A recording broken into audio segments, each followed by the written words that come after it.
종교가 뭔지 신앙이 뭔지도 하나도 몰라요. 그래서 어느 날 남편과 아들을 막 억지로 교회로 데리고 갔어요. 그래서 교회에서 이제 통성으로 자리에 앉아서 기도를 합니다. 사랑하는 하나님 아버지, 어쩌고 막 이런 기도를 하는 거예요. 그랬더니 남편도 부인을 따라서 교회 나오면 기도해야 되는 줄 알고 같이 기도를 하는 거예요. 사랑하는 장인어른은 이러쿵저러쿵 이러면서 막 기도하는 거예요. 아들도 얼떨결에 아버지를 따라서 기도합니다. 사랑하는 외할아버지 어쩌고저쩌고 이러면서.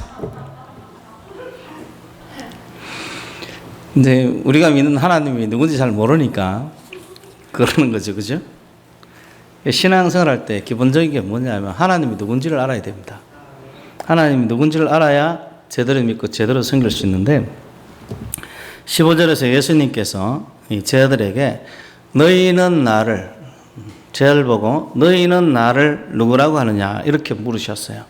이 질문은 우리 빌립보 가이사랴 지방에서 예수님께서 제자들에게 물었던 질문입니다. 이 빌립보 가이사랴 지방은 유대 지방에서 벗어난 지역이에요. 이방 지역입니다. 이방인 지역. 이방인 지역에서 예수님께서 제자들에게 그렇게 물으셨어요. 왜 예수님께서 제자들에게 이런 질문을 하셨을까? 그리고 어떤 대답을 원하셨을까? 이렇게 한번 생각해 볼 수 있는데요. 이 질문은 우리가 어떤 사람인가를 알 수 있는 질문이기도 해요. 예수님을 내가 어떻게 생각하느냐? 이거는 나의 정체성을 결정합니다. 내가 누군가를 결정해요. 내가 알고 있는 예수가 누군가는 내가 어떤 사람인가를 함께 결정합니다. 예수님이 던진 이 질문, 너희는 나를 누구라 하느냐? 이 질문은 그래서 굉장히 중요한 질문입니다. 세상에서 많은 종교들이 있고요. 그 중에서 이제 기독교는 세계 종교 가운데서도 중요한 종교 중에 하나죠. 그래서 보통 기독교 인구를 통계낼 때 한 24억 정도로 봅니다. 24억 정도로 보는데, 이렇게만 따지면 아마 종교 가운데 가장 많은 부분을 차지하고 있는 것처럼 보입니다. 그런데 여기 통계에 로마교도 함께 들어가 있어요. 로마교도 함께 들어가 있어서 이게 쭉 빠지면 한 절반 정도로 줄어듭니다. 그래서 이슬람교보다 약간 적은데 그런 로마교가 빠진 기독교 통계에서도 안식교라든지 몰몬교라든지 여호와 증인이라든지 또 심지어는 이 신천지 같은 하나님의 교회 같은 이런 종교들도 기독교로 포함돼서 통계가 나옵니다. 그렇기 때문에 우리가 이제 그 통계상에 나오는 것보다도 이 기독교 인구는 조금 더 훨씬 더 적은 것으로 봐야 돼요. 그래서 과연 얼마나 많은 부분이 우리가 생각하는 기독교일까? 우리는 잘 모르죠. 교회 다닌다고 해도 혹은 교회를 안 다녀도 기독교인이라고 대답하는 사람이 많기 때문에 얼마나 과연 많은 사람들이 기독교인일까? 그런데 정말 올바른 대답은 예수에 있습니다. 우리가 예수를 어떻게 생각하느냐, 예수가 누구인가, 이것이 내가 기독교인인가 아닌가를 결정합니다. 그리고 기독이라는 말 자체가 여러분들에게 그랬죠. 그리스도라는 뜻이라고 그랬어요. 그리스도를 한자로 바꾼 게 기독이라고 그랬어요. 그리고 기독이라는 말은 예수님을 가리키는 말입니다. 그래서 기독교가 뭐냐라고 물어본다는 말은 예수가 누구인가라고 물어보는 것하고 똑같습니다. 예수님께서 너희는 나를 누구라고 하느냐 이 질문하고 똑같은 질문이에요. 기독교가 뭐냐라고 질문하는 거랑 예수가 누구인가라고 질문하는 거랑 사실은 같은 질문입니다. 그래서 기독교는 예수 그리스도를 어떻게 아느냐에 따라서 예수가 누구인가에 따라서 참인지 진리인지 이단인지 정통인지가 결정이 됩니다. 그래서 사람들이 교리를 중요시 여기지 않는 사람들이 있는데 그건 그 사람이 몰라서 그래요. 그 사람이 무지해서 모르기 때문에 그렇습니다. 우리 교리는 어디서 나왔다고 그랬어요? 성경에서 나온 게 교리예요.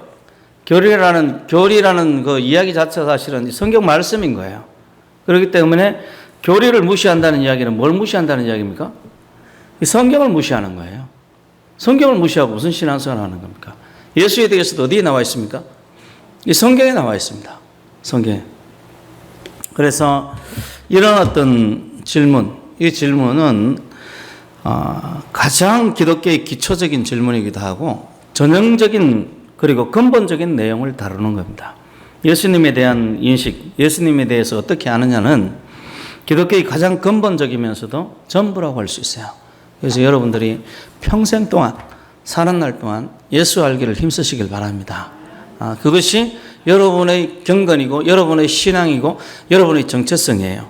그래서 예수님은 성경에서 이제 보면은 자기를 따르라는 이야기를 자주 하셨어요. 자기를 따르라. 그리고 나를 닮으라고도 하시고 내게로 오라라고 이야기도 하셨어요. 이런 말씀들이 복음서나 신약 성경의 핵심이죠. 예수를 따르는 것은. 그런데 이런 말씀들에 대해서, 예수를 따르는 말씀들에 대해서 예수님이 누구인가, 예수님의 정체성에 대해서 우리가 모르면 예수님 못 따라갑니다. 그죠? 예수님이 눈에 보이면 그냥 따라다니면 되겠지만은 지금 눈에 보이지 않기 때문에 예수님이 누구인가에 대한 질문에 답을 할 수 없으면 예수를 따르는 말도 행할 수가 없고 십자가를 지라는 말도 행할 수가 없고 이 예수를 닮으라는 말도 행할 수가 없어요. 제일 핵심적인 내용이 뭐냐면 예수가 누구인가를 알고 있어야 돼요. 그래야 내가 예수님을 닮고 예수님을 따르고 예수님의 말씀을 준행할 수 있고 예수에게로 나갈 수가 있는 거예요. 수고하고 무거운 짐 자들아 다 내게로 오라라고 이야기할 때 그 나는 예수 그리스도를 이야기하잖아요. 수고하고 무거운 짐 자들아 다 내게로 오라 할 때 그 내게로는 예수께로인데 예수가 누구인지 모르고 어떻게 압니까? 가장 기본적인 것은 예수가 누구인지 알아야 수고하고 무거운 짐 자들이 예수께로 나갈 수 있다는 거예요. 그래서 이 예수가 누구인가? 너희는 나를 누구라고 하느냐? 이 질문은 굉장히 중요한 질문입니다. 선택적인 그런 문제가 아니고 아주 필수적이고 반드시 대답해야 될 문제고 그리고 정답이어야 해요. 정답이 아니라면 우리는 이단입니다. 이단이에요. 그래서 예수님은 저희들에게 본격적인 질문, 이런 너희는 나를 누구라고 하느냐라는 질문을 하기 전에 사람들은 나를 누구라고 부르냐? 나를 누구라고 하느냐? 이 질문부터 던지셨어요. 저희들이 대답합니다. 혹자는 들어는 세례요한, 들어는 엘리야, 어떤 예레미야나 선자 중에 하나라고 합니다. 많은 사람들이 예수님을 이렇게 뭐 엘리야나 선자, 뭐 예레미야나 이런 선자 중에 한 사람으로 생각합니다. 이것이 그 당시에 사람들이 예수님에 대한 인식이었습니다. 수많은 이적들을 행하고 기적을 일으키고 병자들을 낫게 하시고 죽은 자를 일으키고 귀신을 쫓아내고 오병이어의 이적을 일으키고 이런 놀라운 일들을 행한 예수님에 대해서 예레미야나 엘리야나 선자 중에 한 사람이라고 그렇게 생각한다. 그래서 많이 듣던 이야기죠. 그렇죠? 지금도 불신자들은 예수님을 뭐 3대 성인의 한 사람, 4대 성인의 한 사람 뭘로 보는가 하면 그냥 인간적인 존재로 봐요. 인류의 스승 정도로 그렇게 봅니다. 많이 듣던 이야기죠. 역사는 항상 반복되는 거예요. 반복된 그 원리가 항상 반복된다는 이야기입니다. 예수님에 대한 인식도 그래요. 예수님을 믿지 않는 사람들은 2000년 전이나 지금이나 예수님에 대한 인식이 비슷합니다. 그냥 그 정도예요. 그냥 그 정도. 이런 대답을 듣고 사람들은 나를 누구라고 하느냐에 대한 대답을 듣고 예수님이 계속 질문합니다. 그러면 너희는 나를 누구라고 하느냐? 예수님께서는 사람들이 자기를 어떻게 생각하느냐고 물으셨지만은 이 본문 내용을 보면 거기에는 큰 관심이 없으셨던 것 같아요. 사람들이 쟤들 왜 예수님에 대해서 다른 사람들이 어떻게 생각하느냐에 대해서는 그렇게 크게 관심이 없었던 것 같습니다. 그래서 사람들이 나를 누구라고 하느냐라는 질문은 그 다음 질문, 너희는 나를 누구라고 하느냐라는 질문을 하기 위해서 미리 던진 질문에 불과한 거예요. 예수님의 관심은 자신을 따르던 제자들, 지금 오늘 여기 앉아있는 여러분들, 자신을 따르던 제자들이 자기를 어떤 존재로 여기느냐, 여기에 예수님의 관심이 집중되어 있습니다. 그래서 너희는 나를 누구라고 하느냐, 너희는 나를 누구라고 하느냐. 이 질문은 오늘을 살아가는 우리에게도 여전히 유효합니다. 예수님께서 여전히 우리에게 물으십니다. 나는 너에게 어떤 존재인가? 여러분, 예수님은 여러분에게 어떤 존재입니까? 예수님이 직접 여기 계셔서 여러분에게 묻는다면, 예수님이 여러분에게, 여기 앉아있는 여러분들에게 나는 너에게 어떤 존재냐? 라고 물으신다면 뭐라고 대답하겠습니까? 시몬 베드로가 대답합니다. 주는 그리스도시요 살아계신 하나님의 아들이십니다. 주는 그리스도시며 살아계신 하나님의 아들입니다. 이 시몬 베드로의 고백은 인간이 하나님께 인간이 주님께 한 고백 가운데 가장 위대하고 가장 유명한 고백 가운데 하나입니다. 그래서 주님께서 이 고백 위에 놀래서 주님께서 어떻게 보면 굉장히 감탄하셨어요. 감탄하셔서 바요나 시몬아, 시몬은 이 베드로의 원래 이름이죠. 바요나 시몬아 내게 복이 있도다. 이렇게 대답하시면서 이 고백 위에 주는 그리스도시요 살아계신 하나님의 아들입니다. 우리 따라 한번 할까요? 주는 그리스도시요 살아계신 하나님의 아들이시니이다. 이 고백 위에 하나님의 교회를 세우고 천국 열쇠를 맡기겠다고 말씀하신 거예요. 이 고백이 너무 놀라운 고백이라 주는 그리스도시요 살아계신 하나님의 아들입니다 라는 이 고백이 너무나 대단한 고백이었기 때문에 이 고백 위에 하나님의 교회를 건축하겠다고 그렇게 말씀하시고 이 고백 위에 하나님의 교회를 건축하시고 그 교회가 천국 열쇠를 가지게 하시는 거예요. 그 천국 열쇠를 가지고 있는 교회는 이 신앙 고백을 하는 교회가 천국 열쇠를 가지고 있습니다. 여러분들이 천국 열쇠를 가지고 열면 열릴 것이고 잠그면 잠길 것입니다. 매면 매일 것이고 풀리면 풀릴 줄로 믿으시길 바랍니다. 우리가 열면 하늘 문도 함께 열리는 거예요. 할렐루야. 너무 감사하죠. 어쨌든 이 교회 구성은 천국 백성이 되기 위해서 하나님의 자녀가 되기 위해서는 반드시 이 고백이 있어야 되는 거예요. 주는 그리스도시며 살아계신 하나님의 아들입니다. 그래서 이 고백을 한번 살펴봐야 됩니다. 살펴봐야 돼요. 첫 번째는 주라고 이야기를 하죠. 베드로는 예수님께 주라고 부릅니다. 성경을 보다 보면 그 당시에 문서 같은 걸 이렇게 보다 보면요, 이 주라는 용어는 오늘처럼 그렇게 사용되지 않았습니다. 주라는 용어는 그냥 종이 주인을 부를 때 주라고 부르기도 하고요. 신하가 왕을 부를 때도 주라고도 하기도 하고요. 높은 위치에 있는 사람들을 부를 때 주라고도 하기도 하고요. 또 어려운 환경 속에 있는 사람들이 자기 환경을 해결할 수 있는 사람에게 또 주라고 부르기도 하고요. 주는 그래서 자기보다 조금 나은 사람들한테 부르는 그런 용어예요. 주라는 용어는. 이 용어가 이제 기독교가 퍼져가면서 예수님에게 주로 사용이 되고 시대가 2000년 동안 흐르면서 지금은 예수님에게만 이 주라는 용어를 사용하죠. 그죠? 안 믿는 사람들이 혹시 여러분 보고 주님 뭐 이렇게 부르시는 분은 계십니까? 저는 만난 일이 없어요. 여러분들에게 혹시 빚진 사람들이 여러분 보고 주여 나를 용서하옵소서 뭐 이렇게 하는 그런 사람 없죠? 성경에는 그렇게 나오죠. 성경에는 그렇게 나오는데 지금은 없습니다.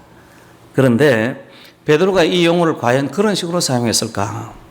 그 당시에 다른 사람들처럼 그냥 지나게나 사용하는 이 주님이라는 이 용어를 베드로가 사용했을 수도 있겠지만 성경을 한번 찾아보면 베드로가 예수님께 이 용어를 사용했을 때는 오늘날에 우리가 사용하는 그 의미와 같은 의미로 사용했습니다.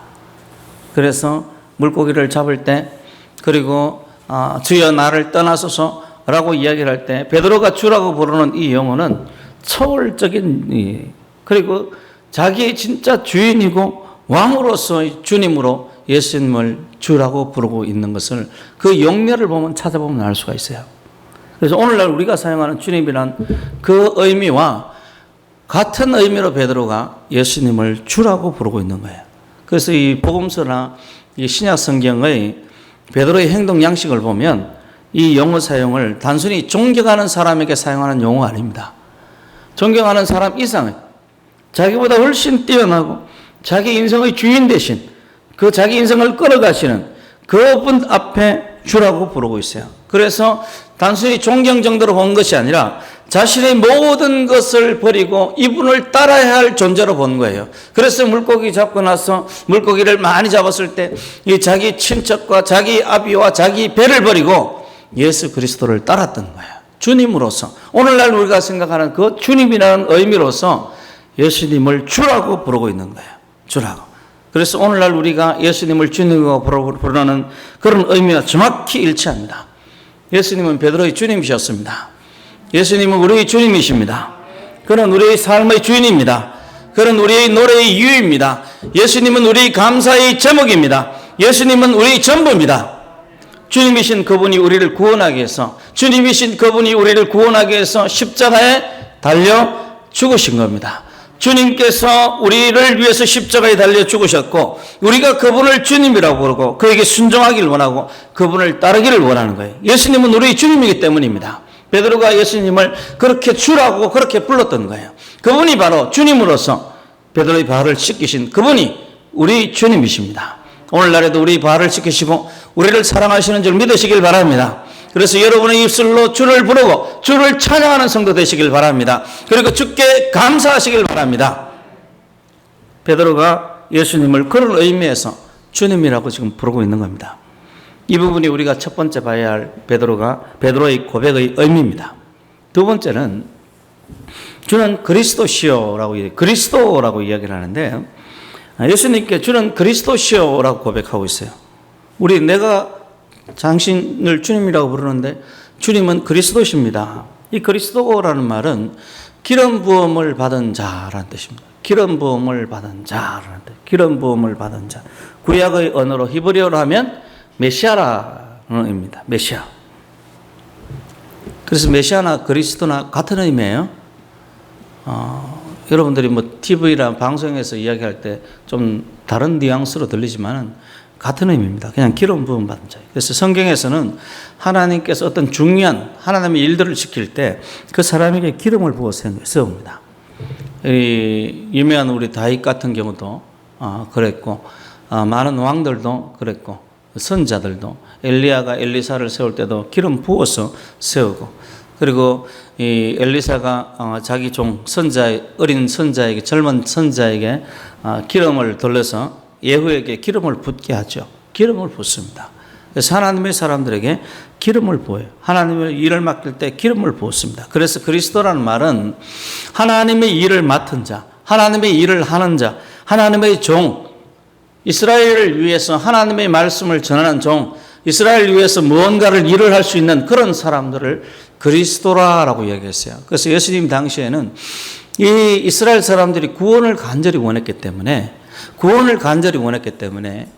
예수님 당시에는 이 그리스도란 말이 구원자라는 말과 동일한 의미로도 사용되었습니다.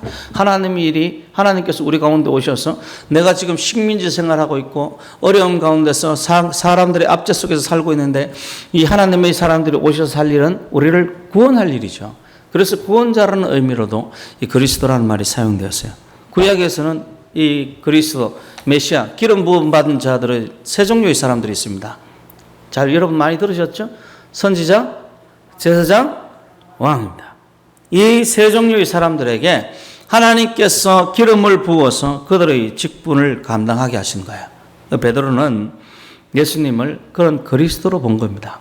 자기네 민족이 수백 년 동안 기다려왔던 바빌론 포로 시대부터 독립할 수 없었던 잠깐의 독립 시간이 있었지만은 여전히 이 다윗 시대를 그리던 그런 사람들에게 기다리던 구원자, 그 그리스도로 본 거예요. 하나님의 일을 하는 하나님의 종으로 본 겁니다.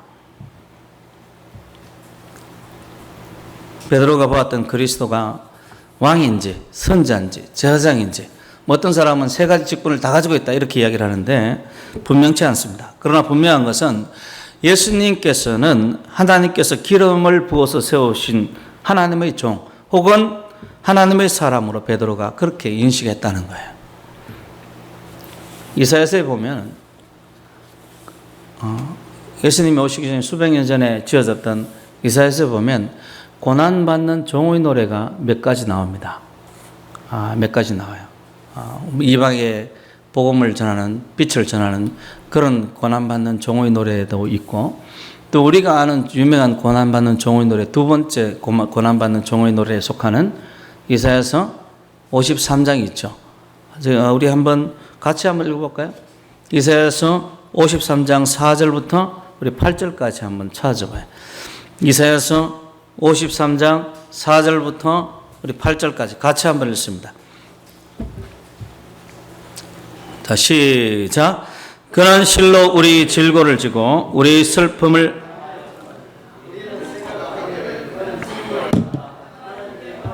고난을 당한다 하였노라. 그가 찔림은 우리 허물 때문이요 그가 상함은 우리 죄악 때문이라. 그가 징계를 받음으로 우리는 평화를 누리고 그가 채찍에 맞음으로 우리는 나음을 받아도다.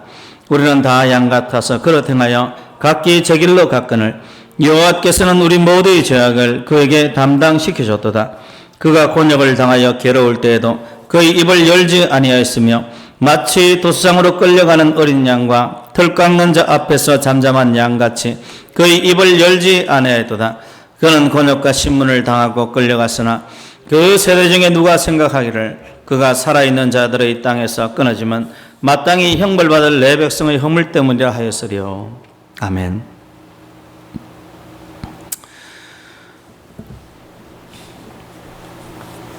고난받는 이 종의 노래라고 알려져 있는 내용입니다. 우리 대신에 고통과 절규 속에 죽어가는 그리스도 이야기죠. 지난주에 요즘에 제가 유튜브에 꽂혀가지고 유튜브를 자주 보잖아요.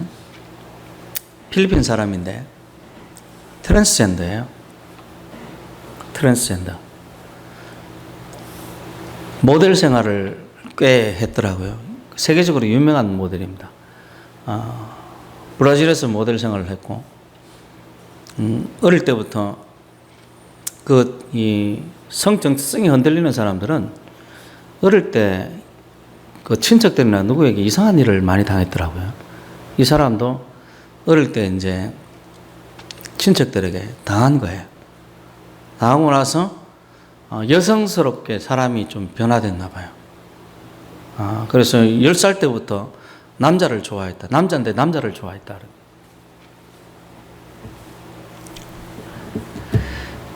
그래서 가족이 신앙생활을 잘 하는 집이고 기독교 집안이었던가 봐요. 그래서 이 동성애를 하면서도 계속해서 기도하면서 하루에 한 번씩 꼭 말씀 보면서 그렇게 동성애를 했나 봐요. 우리 중에도 하루에 한 번씩 성경 안 보는 인간들 있죠? 자수하여 광명 찾자! 요즘은 뭐 아주 대놓고 광명 중에 지금 자수하여 광명 찾는 게 아니라 하여튼 어쨌든 그랬나 봐요. 그래서 매일매일 성경 보면서 있었나 봐요. 그 이제 나중에 트랜스젠더가 되어서 화장을 하고 이러는데 얼굴이 막 옛날 모델 시절을 보니까 얼굴이 이쁘장 머리도 길고 이쁘장하더라고요. 완전히 진짜 서양 여자 이쁜 여자예요. 필리핀 사람인데. 그래서 어떤 남자가 이제 남자들한테 실망스러워서 뭐 어떻게 하고 있다가 어떤 남자가 자기하고 사귀자고 그래서 사업가와 같이 사귀었는데 집도 좋고 편안하고 너무나 안락하게 잘 지낼 수 있었다는 거예요. 그 남자하고 동거를 한 거예요. 근데 이 사람은 이제 여자가 된 거죠. 트랜스젠더니까. 그러다가 어느 날 아침에 너무 편안하게 이제 계속해서 투쟁하면서 지내다가 이제 이 남자하고 몇 번 남자를 사귀다가 헤어지고 이 남자하고 이제 사귀면서 이 남자가 너무 좋은 사람이라는 거예요. 그래서 집에서 이제 편안하게 있으면서 성경을 보다가 좀 은혜를 받았나 봐요. 그러면서 유튜브를 보면서 어떤 목사님 설교를 들으면서 하나님의 은총이 그 가운데 임하기 시작합니다. 그리고 자기가 죄인이라는 것을 알게 되고 예수님께서 우리 죄를 위해서 십자가에 달려 죽으심을 고백하면서 통곡을 하면서 울었다고 해요. 그 이야기를 할 때 울면서 간증을 하더라고요. 그 자기가 너무 씻을 수 없는 죄를 지었고 너무 하나님 앞에 큰 죄를 지었다는 죄인을 고백하면서 그때부터 설교를 찾고 교회를 찾으면서 정상적으로 이제 신앙생활을 하기 시작하는 거예요. 이제는 이제 자기가 머리도 짧게 깎고 남자처럼 하고 다닌다. 그런데 여기가 없잖아요. 어디가 없는지는 아시죠? 거기가 없잖아요. 그런데 그 간증을 하는 게 저는 이제 필리핀으로 가서 다시 남자의 정체성을 찾기 위해서 수술하러 간다고. 그 이야기를 하더라고요. 그 이야기를 하면서 자기가 사귀던 남자가 지금도 여기 와 있고 자기를 지금은 양아들처럼 생각한다는 거예요. 양아들처럼. 하나님이 살아계시더라고요. 주는 그리스도라고. 우리의 죄를 위해서 예수님께 십자가에 달려 죽었습니다. 그것이 사람을 변화시키는 거예요. 그 트랜스젠더를, 세계적으로 유명한 트랜스젠더를 그렇게 변화시켜서 나는 하나님의 사람이고 하나님의 자녀라고 고백하게 하더라고요. 그래서 이제는 자기가 필리핀으로 가서 가족과의 관계도 회복될 거라고 그렇게 이야기를 하면서 간증을 하더라고요. 그리스도는 베드로가 생각했던 그런 방법은 아니지만은 이스라엘을 구원할 그리스도입니다. 베드로는 예수님을 그러한 그리스도로 고백하고 있는 겁니다. 이러한 고백은 교리적으로 굉장히 중요한 의미를 가집니다. 왜냐하면 베드로가 고백했던 이 그리스도라는 칭호는 곧 예수님의 인성을 고백한 거기 때문에요. 예수님께서 하나님의 종으로 고통받고 고난받고 죽으셨습니다. 사람으로 고통받고 고난받고 죽으신 거예요. 기독교를 특징짓는 가장 중요한 교리가 삼일체입니다. 그 교리 중에 핵심 중에 하나가 예수님의 사람이라는 거예요. 사람. 그리스도는 예수님의 사람을, 인성을 나타냅니다. 사람으로서 하나님의 종이 된 거예요. 그리고 이 교리는 예수님께서 십자가에 달려 죽으신 의미를 확정합니다. 예수님께서 우리처럼 인간으로서 십자가에서 고통과 절망 중에 죽으셨습니다. 하나님의 저주를 받고 죽으셨습니다. 십자가에서 사람들에게 버림받고 죽으셨어요. 그 고통을 고스란히 느낀 줄로 믿으시길 바랍니다. 간혹 보면 이단 중에서 예수님이 영으로 십자가에 달렸다고 그러는데 그건 이단입니다. 예수님께서 영으로 죽은 게 아니고 사람으로 죽었습니다. 그가 사람이 아니었다면 우리가 십자가에 달려 죽으신 예수님을 안타까워하고 슬퍼할 이유가 뭐가 있겠습니까?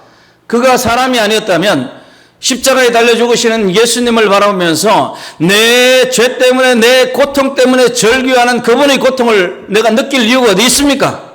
그가 사람이기 때문에 내 죄 때문에 대신 죽으신 예수님의 고통에 대해 슬퍼하고 괴로워하는 거예요. 사람이기 때문에 우리 죄를 위해서 죽으실 수 있고, 사람이기 때문에 예수님의 고통이 우리 가슴을 울리는 겁니다. 그의 사랑이 우리 마음을 강건하는 거예요. 그의 사랑이 우리를 이 자리에 있게 하는 겁니다. 예수님은 그리스도입니다.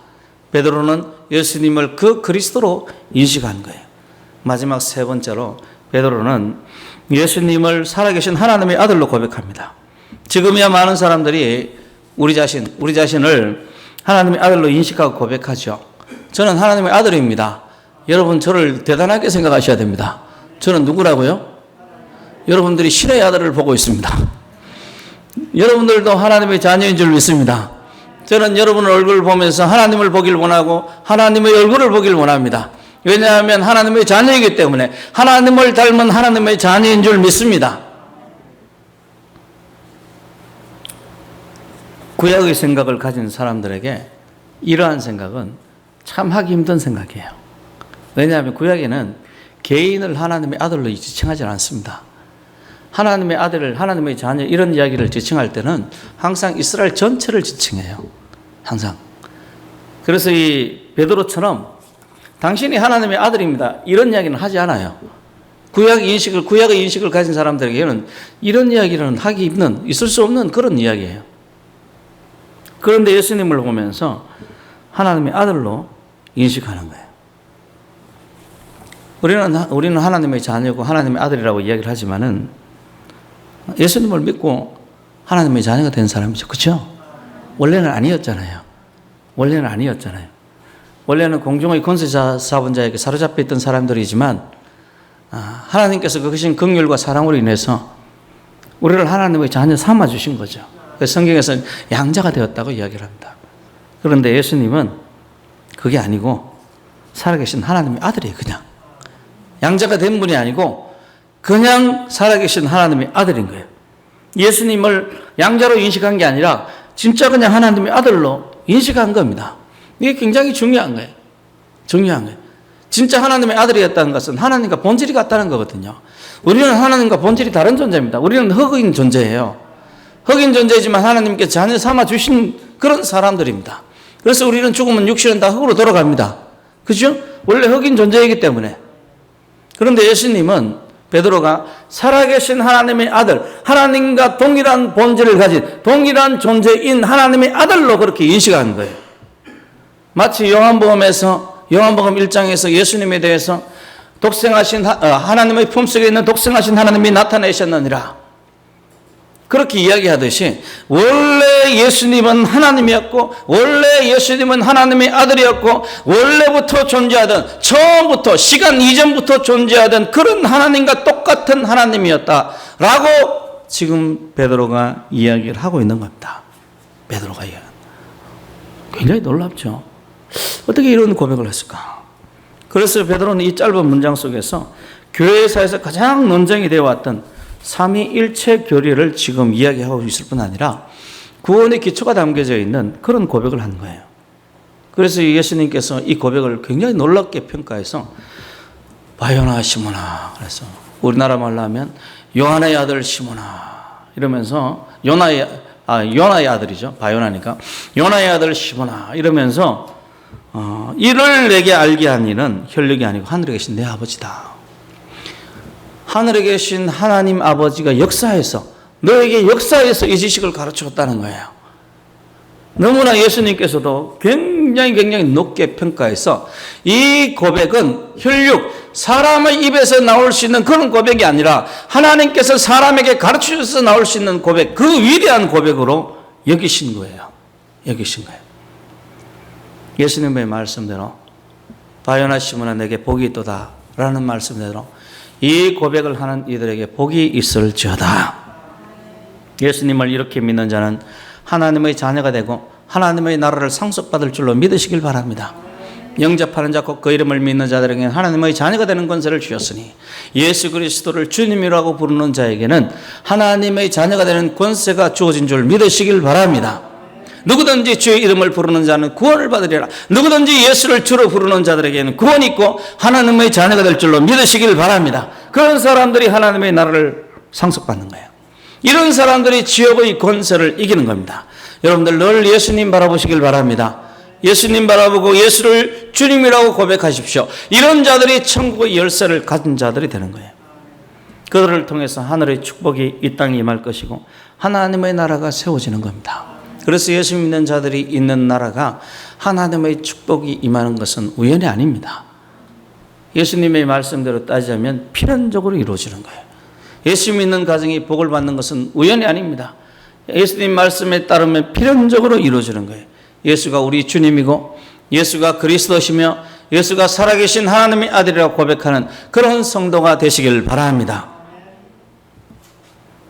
이번에 부동산 정책이 있었죠. 난리가 났더라고요. 그래서 사람들이 보니까 베네수엘라하고 정책이 지금 똑같아진다고 그렇게 이야기를 해요. 정치도 지금 정치 형태도 베네수엘라하고 지금 흡사해 갑니다. 그래서 베네수엘라가 이제 경찰력을 내세워서 마지막 독재를 했는데 지금 이 정권도 지금 지금 검사를 장악하려고 하고 또 사립 탐정을 또 하려고 하죠. 경찰권을 대신하는 겁니다. 부동산 등 정책도 지금 베네수엘라하고 비슷하게 가요. 베네수엘라하고 비슷하게 가는데 베네수엘라하고 다른 게 있습니다. 뭐가 다릅니까? 대한민국에는 교회가 있습니다. 예수를 주로 믿는 사람들이 있습니다. 베네수엘라는 저기 로마교이기 때문에 완전히 허당이에요, 허당. 로마교회 99%가 구원 못 받는다고 그랬죠? 거기는 허당인데 여기는 예수 믿는 사람들이 있어요. 우리가 천국 열쇠를 가지고 있고 우리가 지역 권세를 이기는 줄 믿으시길 바랍니다. 이런 역사, 이런 이야기들, 예수님의 이야기들이 역사에서 이미 증명된 겁니다. 역사에서 증명된 거예요. 그래서 이 보잘것없는 네덜란드가 세계 해양을 장악하고 세계 무역을 장악했을 때가 있었고 저기 사람 살지 못하는 저 추운 땅 저기 뭐 스웨덴하고 노르웨이가 뭐 지상의 천국이라 불리는 것도 예수를 믿었기 때문에 가능한 겁니다. 그 저기 뭐 사회주의 이루어지는 사회주의 없습니다. 거기는 사회주의 없어요. 무슨 사회주의입니까? 웃기는 소리 하지 말라고 그래요. 70년대는 사회주의 하다가 경제가 폭삭 망하니까 다시 뭘로 돌아온 거예요? 자본주의로 다시 돌아온 거예요. 우리 칼빈이 다스렸던 이 제네바, 지금은 스위스죠. 스위스라는 도시가 지금 뭐 국민소득이 제일 높더라고요, 보니까. 스위스라는 도시는 개인의 자유를 굉장히 존중히 여깁니다. 거긴 대통령이 1년에 한 번씩 바뀐대요. 정기환 성님 뭐 떴습니까? 1년에 한 번씩 바꾸는 대통령. 그 대통령이 누군지도 모른답니다. 맨날 바뀌니까. 허구한 날 바뀌니까 누군지도 모른대요. 그 대통령이 일반 대중 뭐 버스나 이게 대중 열차 타고 다닌답니다. 뭐 다른 것도 없어요. 우대 받는 것도 없고 그냥 1년에 한 번씩 돌아가면서 한답니다. 돌아가면서. 예수 믿는 나라기 때문에요. 그렇게 해도 어떻게 해요? 세계에서 가장 잘 살아요. 얼마 전에 화제가 됐던 사건이 있죠. 스위스에서 매달 300만 원 이상씩, 우리나라 돈으로 정확히 모르겠는데 300만 원 이상이 매달 국민들에게 300만 원 이상을 주자. 이렇게 해서 국민투표를 붙였는데 70% 이상이 반대했습니다. 국가가 왜 나한테 돈 주냐. 그런 식이에요. 우리는 국가가 돈 주면 어떻게? 제가 여러분한테 늘 이야기하죠. 받으라고 그러죠. 그런데 이 나라 사람들은 국가가 왜 나에게 돈을 줘? 내가 돈 벌어서 돈 써야지. 이런 식이에요. 거의 대부분의 사람들이 국가가 돈 주는 걸 반대합니다. 그냥 우리는 우리대로 살겠다. 국가는 내 생활에 간섭하지 마. 우리가 알아서 살게.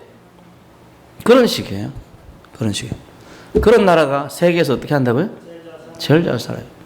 국가가 먹여주던 소련, 국가가 먹여주던 북한 다 어떻게 됐습니까? 거지 됐어, 거지. 먹을 게 없어서 굶어 죽는 나라가 돼버린 거예요. 예수님 뜻대로 살아야 됩니다. 예수님 말씀대로 살아야 돼. 오직 예수를 통해서 하늘 문이 열리고 예수에 대한 올바른 신앙, 예수에 대한 올바른 시각, 예수의 정체성에 대한 올바른 이해, 예수에 대한 올바른 고백이 우리를 천국문으로 인도하는 겁니다. 예수를 알기로 힘쓰십시오. 예수를 아는 것이 여러분에게 생명이고 여러분에게 능력입니다. 오늘 우리 사회는 정말 어렵고 힘든 과정을 지금 지나고 있습니다. 그동안 우리가 알지 못했던 사이에 독버섯처럼 퍼져왔던 사상이 열매를 맺어가지고 이 사회를 분열시키고 고통스럽게 하고 벼랑 가운데로 지금 끌고 가고 있어요. 그러나 천국의 열쇠는 그들에게 있는 게 아닙니다. 천국의 열쇠는 예수를 믿는 우리에게 있습니다. 땅에서 천국 열쇠를 가지고 푸는 사람이 됩시다. 하늘문을 여는 그런 성도가 되십시다. 그 속에서 이 사회가 하나님의 나라가 되는 비결이 있어요. 그 핵심이 뭐냐 하면 예수를 아는 지식입니다. 예수를 합시다. 예수님을 힘써 합시다. 그것이 우리 생명이고 우리 축복입니다. 우리 옆 사람에게 격려합시다. 우리 예수를 알게 힘쓰십시다. 네, 우리 같이 한번 30초만 잠깐 우리 기도합니다. 하나님, 예수를 더 알게 해 주시옵소서. 우리 같이 한번 기도합니다.